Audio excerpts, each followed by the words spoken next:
नमस्कार विद्यार्थी मित्रांनो. आय होप लास्टचे जे दोघं चॅप्टर आहे, पार्ट 1चं चॅप्टर आपण घेतलं होतं पिरियडिक क्लासिफिकेशन आणि पार्ट 2चं चॅप्टर जे आहे तर ते आपण घेतलं होतं heredity, evolution and heredity chapters जे आहेत तर ते आपण घेतले लास्ट. ओके, आता आपण परत पार्ट 1 जो आहे तर तो स्टार्ट करणार आहोत.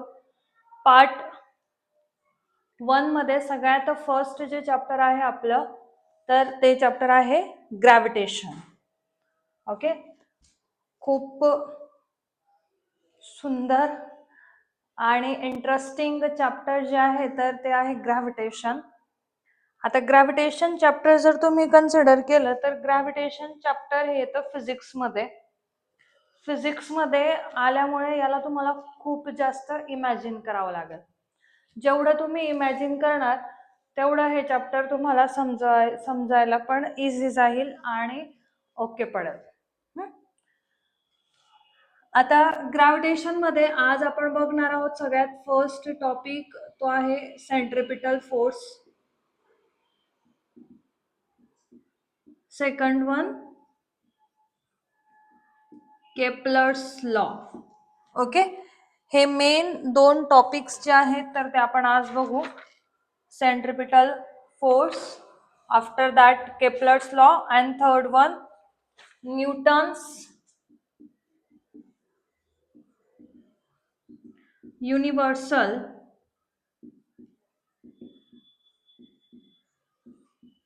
लॉ ऑफ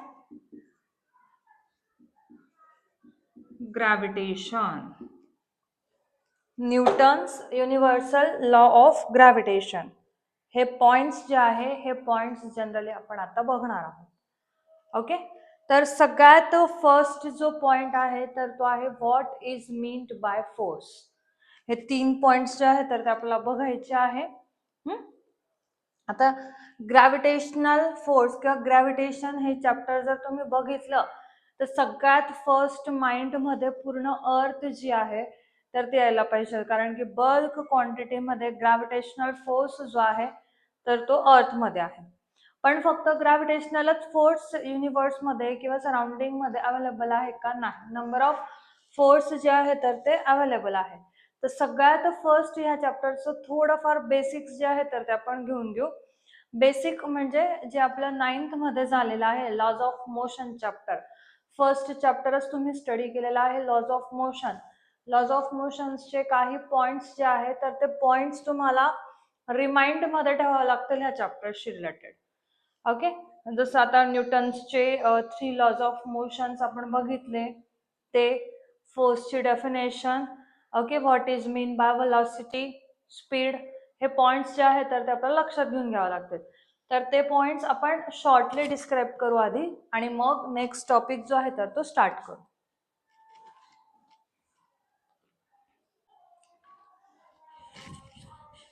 तर चला विद्यार्थी मित्रांनो, आपल्याला थोडं बेसिक जे आहे तर ते बेसिक आधी आपण क्लिअर करू.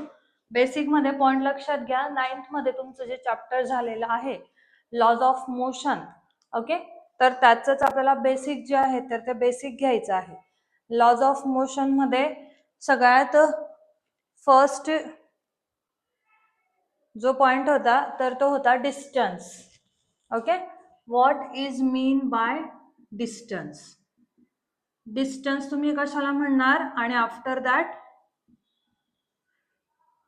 डिस्प्लेसमेंट कशाला म्हणणार.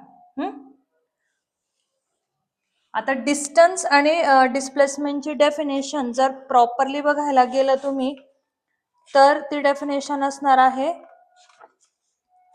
Distance is the length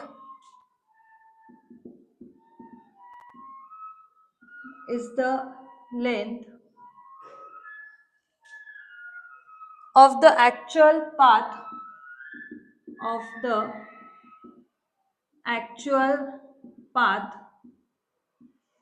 travel by an object. Okay, and displacement is nothing but the minimum path that travel by an object from starting point to finishing point. या ठिकाणी तुम्हाला लक्षात ठेवायचं आहे डिस्टन्स म्हणजे actual path travel by an object and displacement म्हणजे काय minimum path that travel by an object from starting point to finishing point. आता याच्यासाठी आपण एक एक्झाम्पल्स जे आहे तर ते एक्झाम्पल घेणार जेणेकरून हे क्लिअर होऊन जाईल. सपोज तुमच्याच 9th बुकचं एक्झाम्पल घेऊ आपण.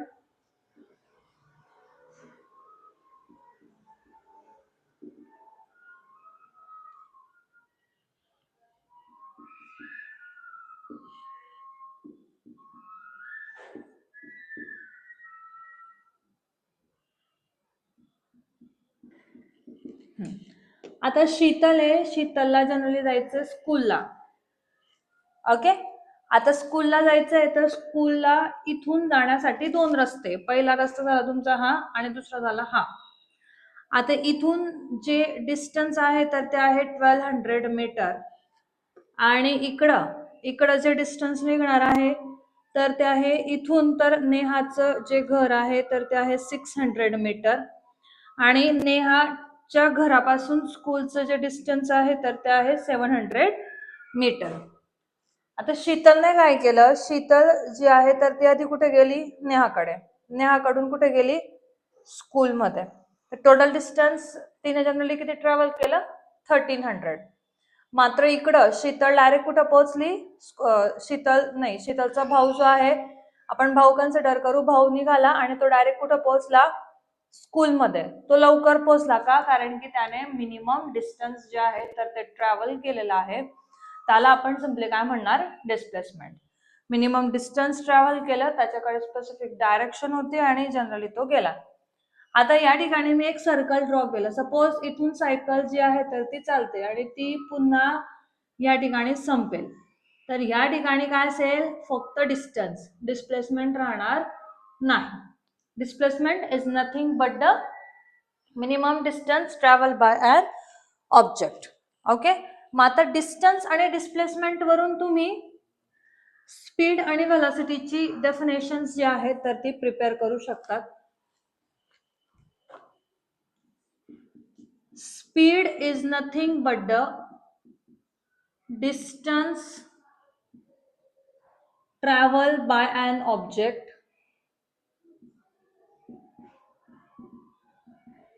upon time or with respect to time. Therefore, the formula of speed is equal to meter per second. Okay, आता distance traveled by an object, distance ला direction राहत नाही. Therefore, it is scalar quantity. Direction नाही म्हणून ही कोणती quantity झाली तुमची scalar. After that we take a velocity. Velocity means what displacement. आता या ठिकाणी काय आलं तुमचं डिस्प्लेसमेंट अपॉन टाइम. डिस्प्लेसमेंट हे टर्मिनॉलॉजी आली तर कन्सिडर करायचंय की त्या ठिकाणी डायरेक्शन जी आहे तर ती राहणार आहे. डायरेक्शन जर असेल तर ही जी क्वांटिटी आहे तर ती आहे vector quantity. Okay, I hope एवढं तुमच्या लक्षात आलेलं असेल. डिस्टन्स, डिस्प्लेसमेंट सिंपल कन्सेप्ट आहे. डिस्टन्स मीन्स ऍक्च्युअल पाथ, तुम्ही फिरून कुठूनही जाऊ शकतात आणि डिस्प्लेसमेंट म्हणजे मिनिमम पाथ. तर त्या ठिकाणी डिस्प्लेसमेंटला जनरली काय असणार आहे, डिस्प्लेसमेंटला स्पेसिफिक डायरेक्शन असेल. त्याच्यावरूनच डेफिनेशन आपण प्रिपेअर केलेलं आहे स्पीड आणि व्हेलॉसिटी. स्पीड जर तुम्ही घेतलं तर speed is nothing but the distance travel by an object with respect to time and velocity is nothing but the displacement upon time. Speed is the scalar quantity, velocity is the vector quantity. आता next जो topic आहे आपला तर तो आहे acceleration. Acceleration is equal to change in velocity, हे बघा, हे टॉपिक जे आहे, हे टॉपिक आपल्याला ग्रॅव्हिटेशन चॅप्टरला लागणार आहे. ओके, हे तुमचं 9th मध्ये झालेलं आहे. मी फक्त रिकॅप करते म्हणून थोडं स्पीडली घेते. हा, जर तुम्हाला प्रॉपरली जनरली करून घ्यायचं असेल तर तसं मला कमेंट बॉक्समध्ये कमेंट करा. हे टॉपिक आपण व्यवस्थित क्लिअर करून घेऊ, कारण की तुम्ही 10th मध्ये आला आहात तर कन्सिडरेशन आहे की तुमचा हा टॉपिक झालेला आहे. Okay, change in velocity upon time. Now what is mean by change in velocity?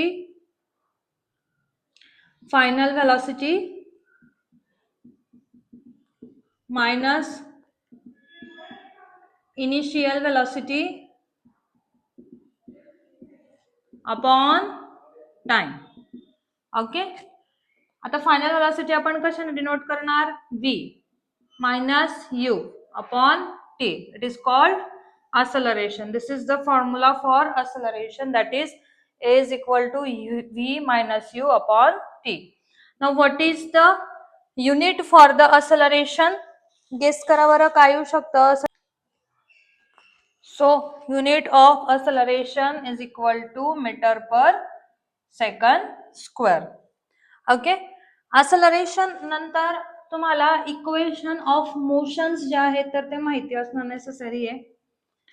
acceleration मध्ये तुम्हाला जनरली कळालं असेल, फायनल वेलॉसिटी आणि initial velocity is equal to what?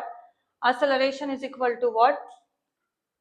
Distance आणि डिस्प्लेसमेंट. डिस्प्लेसमेंट आपण एस ने डिनोट करतो. ओके, हे लक्षात ठेवायचंय. आता equation of motion, equation of motion.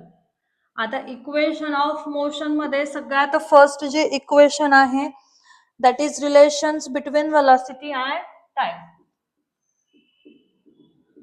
आता हे इक्वेशन तुमचं झालंय. मी फक्त फिगर आउट करते की कोणतं कोणतं इक्वेशन आहे. पहिलं इक्वेशन जे आहे तर ते इक्वेशन आहे तुमचं velocity and time. v is equal to u plus at, where v is equal to final velocity, its initial velocity, acceleration and time. Second equation जे आहे तर ते इक्वेशन आहे displacement and time. Displacement and time. Okay, equations जे आहे second equations ते असणार आहे तुमचं displacement, that is s is equal to ut plus 1/2 at square, where s is equal to what? Displacement. u is equal to initial velocity, time, acceleration, again time. And final equations, that is third one equations जे आहे, this is between displacement and velocity.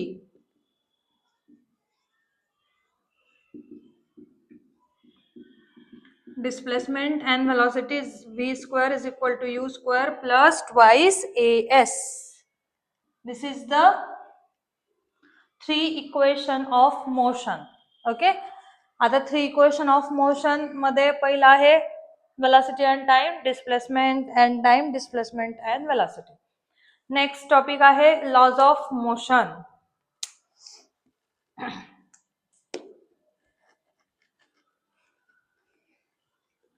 Lodge of motion मध्ये पहिला जो law आहे तर तो आहे balance and unbalance force. Balance and unbalance force. याचं स्टेटमेंट प्रॉपरली ऐका. If object is in motion, if an object is in rest until external force applied on that object.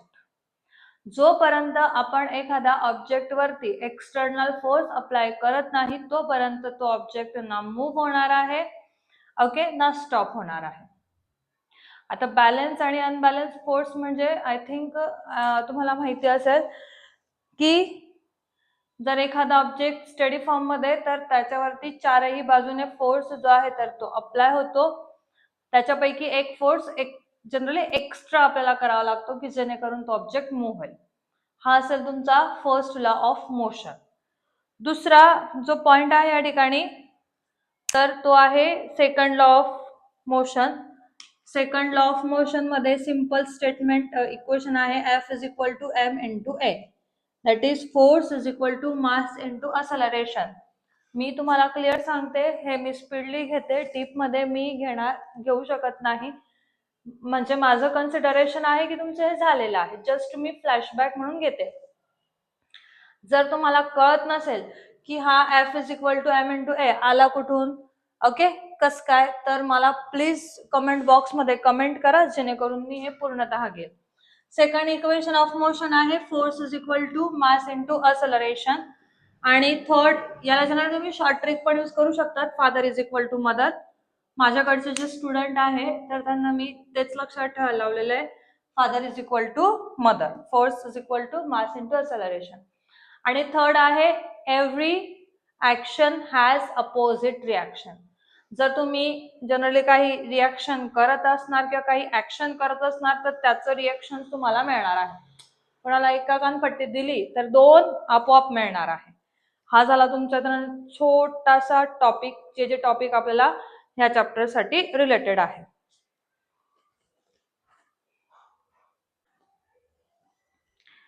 आता ह्या चॅप्टर मध्ये जे चॅप्टर आपण स्टार्ट करतो टेनचं gravitation, खूप सुंदर असं चॅप्टर आहे, इंटरेस्टिंग पण आहे.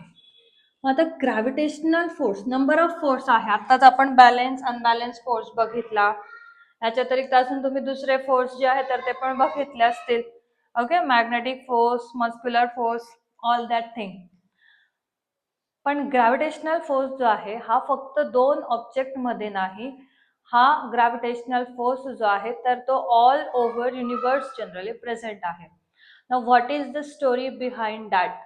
ओके, आय थिंक स्टोरी जी आहे तर ती सगळ्यांना माहिती असेल. न्यूटन नावाचा खूप मोठे ग्रेट सायंटिस्ट जे आहे तर ते सायंटिस्ट होते.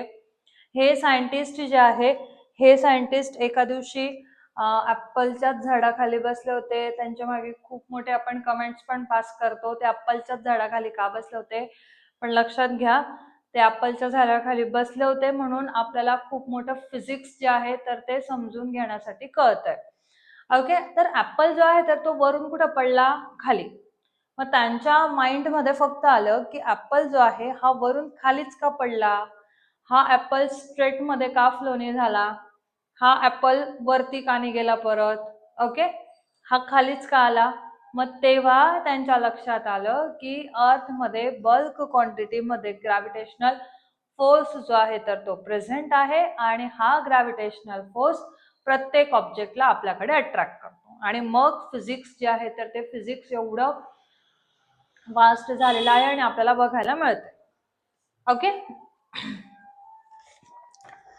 हे फिजिक्स जे आहे. त्याच्यानंतर तुमच्या बुकमध्ये कॅन यू रिकॉल मध्ये न्यूटन्स लॉ ऑफ मोशन जे आहे तर ते आपण दिलेले आहे. फोर्सची डेफिनेशन तुम्ही प्रॉपरली लावू शकतात का, तर force is nothing but the push or pull. तुम्ही काहीतरी फोर्स जो आहे तर तो अप्लाय करणार आणि ऑब्जेक्ट जे आहे तर ते मूव्ह होईल, that is nothing but push or pull and it is the vector quantity. कारण की ज्या डायरेक्शनने फोर्स असेल त्याच डायरेक्शनने ते ऑब्जेक्ट जे आहे तर ते मूव्ह होणार आहे. हा पण लक्षात ठेवायचा आहे. याच्यानंतर चॅप्टर मधला सगळ्यात पहिला topic, what is meant by centripetal force or circular motion. Circular motion साठी मी एक एक्झाम्पल्स तुमच्या समोर आणले. आता बघा, एक्सपेरिमेंट एक छोटासा, आपण हे लास्ट इयर पण केलं वाटतं ह्याच चॅप्टर मध्ये. एक डिस्क आपण घेतली होती आणि त्या डिस्क वरती कॉइन ठेवला होता आणि ती डिस्क तुम्हाला काय करायची, मूव्ह करायची. ओके, जेव्हा तुम्ही ते डिस्क मूव्ह करणार, मूव्ह केल्यानंतर तो जो कॉइन आहे तर तो कॉइन काय होतो, थोडा वेळ रोटेट होतो आणि मग टेंजेन्शियल पोझिशन मध्ये बाहेर पडतो. आता सर्क्युलर मोशन म्हणजे काय बघा, एक सिंपल एक्सपेरिमेंट आहे.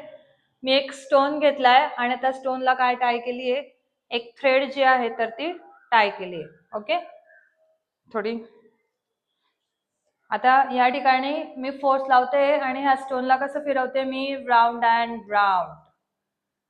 कोणत्या डायरेक्शन मध्ये स्टोन मूव्ह होतंय, सर्क्युलर डायरेक्शन मध्ये. आता मी काय केलंय, स्टॉप केलंय. स्टोन कुठं आला, सेंटर जवळ. बघा प्रॉपरली बघा, मूव्ह, फोर्स स्टॉप, कुठं आला, सेंटर मध्ये. ओके, तर हा जो स्टोन आहे, हा स्टोन जर तुम्ही त्याला इथून फोर्स लावत आहात तर तो कसा मूव्ह होणार, सर्क्युलर मोशन मध्ये. सर्क्युलर मोशन मध्ये मूव्ह झाल्यानंतर जर स्टॉप झाला तर तो कुठे येणार, पुन्हा सेंटर मध्ये. Okay, that is called circular motion. Simply आपण मूव्ह करतोय, this is nothing but the circular motion. Okay, I hope हे सगळ्यांच्या लक्षात आलं असेल सर्क्युलर मोशन. आता हे सर्क्युलर मोशन जे आहे, हे सर्क्युलर मोशन स्टोन कुठे आला, सेंटर मध्ये. सेंटर मध्ये आला म्हणजे स्टोन फोर्स जर मी अप्लाय करणं स्टॉप केलं तर स्टोन कुठे येणार, सेंटर मध्ये. Therefore this is called centre seeking. जेव्हा पण तुम्ही त्याला मूव्ह करणार किंवा फोर्स अप्लाय करणार तर तो कुठे येण्याचा प्रयत्न करेल, सेंटर मध्ये. Okay, that is nothing but the centre seeking and त्यालाच आपण म्हणणार सेंट्रिपिटल फोर्स. एक शॉर्ट पॉइंट मध्ये अजून मी सर्क्युलर मोशन जे आहे तर तुम्हाला समजावून देते. सर्क्युलर मोशन हा पॉइंट आपण लास्ट इयर पण बघितला. बघा, इथून एक ऑब्जेक्ट मूव्ह झालं, इथपर्यंत गेलं, परत ह्या ठिकाणी ह्या ठिकाणी ह्या ठिकाणी. ओके, 4 डायरेक्शन्स त्या ठिकाणी जनरली काय झालेले आहे, प्रिपेअर झालेले आहे. परत ह्या रीतीने मूव्ह करा 5th डायरेक्शन, परत ह्या रीतीने मूव्ह करा 6th डायरेक्शन. आणि मग हाच सर्क्युलर मोशन मध्ये किंवा हाच ऑब्जेक्ट घ्या आणि त्याला पूर्णतः राऊंड मध्ये फिरवा. That is nothing but the circular motion. आता मी हे का घेतलंय, प्रश्न माझा असा होता की सर्क्युलर मोशन मध्ये डायरेक्शन काय असते, किंवा ह्या पॉइंटला डायरेक्शन सेम राहील का चेंज होईल.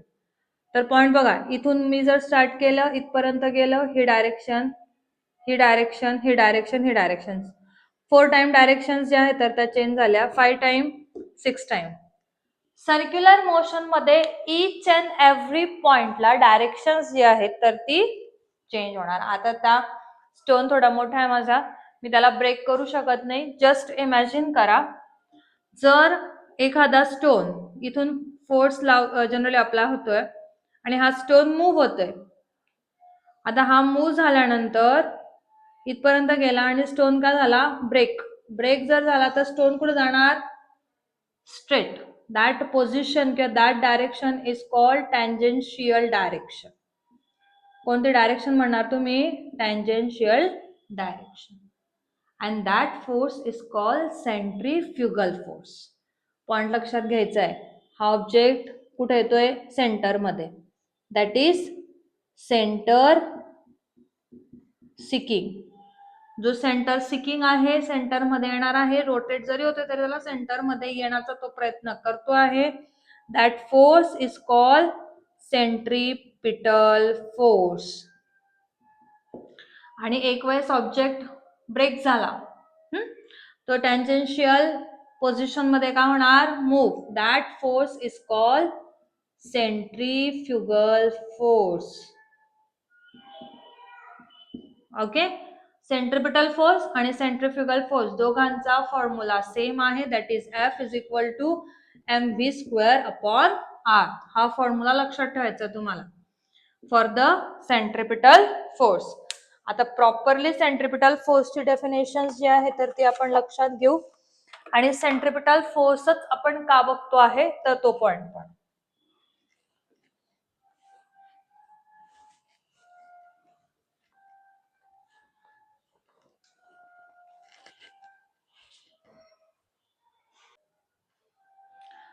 Centripetal force, a force acts on any object moving along circle and it is directed towards the center of the circle. कुठे डायरेक्ट होणार, सेंटर मध्ये. ओके, त्या फोर्सला आपण म्हणणार आहोत centripetal force. It is called centripetal force, that is centre seeking. कुठे येण्याचा प्रयत्न करणार आहे, सेंटर सिकिंग, सेंटर मध्येच. मग आता आपल्या माइंडमध्ये फर्स्ट क्वेश्चन आहे ग्रॅव्हिटेशनल फोर्स. तर आपल्याला दिलेला आहे ग्रॅव्हिटेशनल फोर्सचा उगम कसा झाला हे आपण स्टोरी बघितली. त्याच्यानंतर नेक्स्ट क्वेश्चन आहे सेंट्रिपिटल फोर्स. आता सेंट्रिपिटल फोर्स याच्यासाठी दिलेला आहे तो सर्क्युलर मोशन मध्ये. मग आपल्या अर्थच्या अराउंड मध्ये मून जे आहे किंवा जे पण प्लॅनेट्स आहेत हे मूव्ह होत आहे. तर हे मूव्ह कोणामुळे मूव्ह होत आहे? Centripetal force. पण जस्ट इमॅजिन जर सेंट्रिपिटल फोर्स त्या ठिकाणी आहे आणि तो अप्लाय होणं जर बंद झालं तर ते ऑब्जेक्ट कुठे स्ट्राईक होतील? इच अँड एव्हरी प्लॅनेट्सला. मग त्या ठिकाणी फक्त आणि फक्त सेंट्रिपिटल फोर्स असेल का? नाही. त्याच्या व्यतिरिक्त अजून दुसरे पण फोर्स किंवा ऑब्जेक्ट्स त्या ठिकाणी आहे की जे सन आणि मूनला काय करू देतात? रिव्हॉल्व्ह करू देतात. आणि त्याचाच कन्सेप्ट आपल्याला ह्या चॅप्टर मध्ये ब्रीफली स्टडी करायचा आहे. मग आता हे जे प्लॅनेट्स आहे हे प्लॅनेट्स इन्क्लुडिंग अर्थ सनच्या अराउंड मूव्ह कसे होतात? ओके, मग त्याच्यासाठी एक खूप मोठे सायंटिस्ट होते. That scientist is known as Kepler's. आणि त्या केप्लर सायंटिस्टने आपल्याला काही कंडिशन्स दिलेल्या आहेत. 3 लॉज जे आहेत तर ते केप्लर्सचे दिलेले आहे की सनच्या अराउंड प्लॅनेट्स जे आहेत तर ते कसे रिव्हॉल्व्ह होतात. ओके, सेंट्रिपिटल फोर्स आहे त्या ठिकाणी, सेंटर सिकिंग आहे ते राऊंड मध्ये होतात, पण तरी ते कोणत्या पद्धतीने रिव्हॉल्व्ह होतात जेणेकरून ते स्ट्राईक होत नाही, प्रॉपरली रिव्हॉल्व्ह होतात. त्याचे काही लॉज जे आहेत तर ते दिलेले आहे. ते लॉज आपण बघू. 3 लॉज जे आहे हे मोस्ट इम्पॉर्टंट आहे. एक क्वेश्चन्स तरी तुम्हाला या 3 लॉ वरती येणार म्हणजे येणार, केप्लर्सच्या लॉ वर.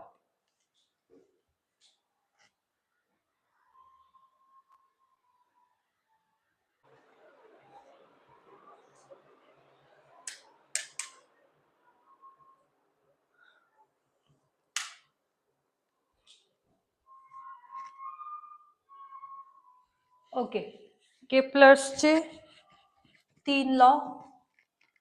गॅलिलिओ नावाचा एक सायंटिस्ट होता. गॅलिलिओ सायंटिस्ट आय होप सगळ्यांना माहिती आहे. सगळ्यात फर्स्ट टेलिस्कोप त्यांनी शोधून काढलाय. तर गॅलिलिओ सायंटिस्टकडे एक स्पेसिफिक डाटा होता अबाउट द प्लॅनेटरी मोशन. पण तो डाटा पूर्ण नव्हता. तर त्या डाटाला पूर्ण करण्याचं काम आणि त्या डाटाला ऑब्झर्व करण्याचं काम जे आहे तर ते केप्लर्सने केलं. आणि त्यांनी प्लॅनेटरी मोशन्स जे आहेत तर ते आपल्या समोर ठेवली. ओके, आता ह्या प्लॅनेटरी मोशन्स मध्ये ग्रॅव्हिटेशनचा यूज कुठं आहे, काय आहे ते आपण स्टेप बाय स्टेप पूर्ण चॅप्टर मध्ये बघणार आहोत. मग फर्स्ट केप्लर्स लॉ जो आहे तर तो आहे the orbit of a planet is an ellipse with the sun at one of the फोकाय.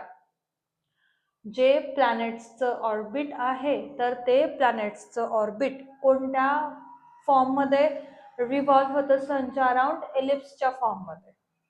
Okay, आता ह्या ठिकाणी बघा मी एक एलिप्स जो आहे तर तो ड्रॉ केलेला आहे. या एलिप्स मध्ये हा एक पॉइंट घेतलाय आणि हा एक point. This is nothing but the foci. मग या दोघांपैकी कोणत्या तरी एका फोकायला काय प्रेझेंट असेल? सन जे आहे तर ते सन प्रेझेंट असेल. फोकाय आय थिंक किंवा फोकस हे माहिती असेल आता सगळ्यांना. Reflection of light. जर एका ठिकाणी पॉइंट्स जे आहेत तर ते कनेक्ट होतात त्याला आपण जनरली फोकाय म्हणतो. आता या फोकायच्या अराउंड इलिप्स फॉर्म मध्ये किंवा इलिप्स शेप मध्ये काय रिव्हॉल्व्ह होणार आहे? सिम्पली प्लॅनेट्स जे आहेत तर ते रिव्हॉल्व्ह होते. फर्स्ट सिंपल आहे first law. The orbit of an planet is an ellipse with the sun at one of the foci. बघा हे डेफिनेशन नाही आहे, हे लॉ आहे. लॉ ॲज इट इज आपल्याला राईट करावे लागते. नाव Kepler's second law. The line joining the planet and the sun sweeps equal area in equal interval of time. Point आता बघा या ठिकाणी प्रॉपर. आता सन आहे, प्लॅनेट्स कुठून स्टार्ट झाला? ए पासून तर बी पर्यंत. आता इथं प्लॅनेट्सने एक्स एवढं डिस्टन्स काय केलं? ट्रॅव्हल केलं. आणि टी एवढं काय असेल? टाइम. तर पुढच्या टी एवढ्या टाइम मध्ये एक्स एवढंच डिस्टन्स त्या ठिकाणी प्लॅनेट्स ट्रॅव्हल करणार आहे. म्हणजे इथून तर बी पर्यंत पॉइंट लक्षात घ्या, ए पासून बी पर्यंत डिस्टन्स किती आहे एक्स आणि टाइम किती लागलाय टी. मग जस्ट कन्सिडर सी पासून डी पर्यंत जाताना टाइम जो आहे तर तो किती आहे एक्स, तर टाइम जो आहे तर तो किती टी आणि डिस्टन्स किती राहणार त्या ठिकाणी एक्स एवढंच त्या ठिकाणी काय असणार आहे distance. That is the second law of Kepler's. The line joining the planet and the sun sweeps equal area in equal interval of time. Okay, and last one, third law. The square of its period revolution around the sun is directly proportional to the cube of the mean distance of a planet from the sun. Square of its period revolution around the sun, square of period revolutions, that is the t square, is directly proportional to the cube of the mean distance of the planets. Okay, cube of the mean distance, that is t square is directly proportional to r cube. Okay, period of revolution is directly proportional to the cube of the mean distance. These are the simple three law of Kepler's. According to that planets जे आहे हे planets काय होते revolve होते. पहिला जो law आहे तर तो आहे एलिप्स फॉर्म मध्ये प्लॅनेट्स रिव्हॉल्व होते. दुसऱ्या लॉ मध्ये equal distance in equal interval of time मध्ये काय होणार आहे ट्रॅव्हल होणार आहे. आणि थर्ड लॉ मध्ये टाइम पिरियड रिव्हॉल्युशन जो आहे okay that is square of its period revolution is directly proportional to the cube of the mean distance, that is t square is directly proportional to r cube. जर मी directly प्रोपोर्शनलिटीचं sign काढलं तर मला constant त्या ठिकाणी add करावं लागेल. आपले दोन पॉइंट्स जे आहेत तर त्या कव्हर झालेले आहे, सेंट्रिपिटल फोर्स आणि आफ्टर दॅट केप्लर्स लॉ. दोघं पॉइंट सॉरी मी स्टार्टिंगला 3 पॉइंट बोलली होती पण नाही होणार, व्हिडिओ खूप लॉंग होऊन जाईल, मला माहिती तुम्ही बघणार नाही. ओके, तर नेक्स्ट जो पॉइंट असेल आपला तर तो असेल युनिव्हर्सल लॉ ऑफ ग्रॅव्हिटेशन आणि युनिफॉर्म सर्क्युलर मोशन किंवा magnitude of centripetal force. Okay, inverse square rule आपण जनरली त्याला म्हणतोय. तर हे दोन पॉइंट्स आपण उद्या कव्हर करू. आय होप आजचा व्हिडिओ सगळ्यांना समजला असेल. नसेल समजला तर प्लीज कमेंट बॉक्समध्ये कमेंट करा, लाईक शेअर करायला विसरू नका. Okay, and thank you for watching.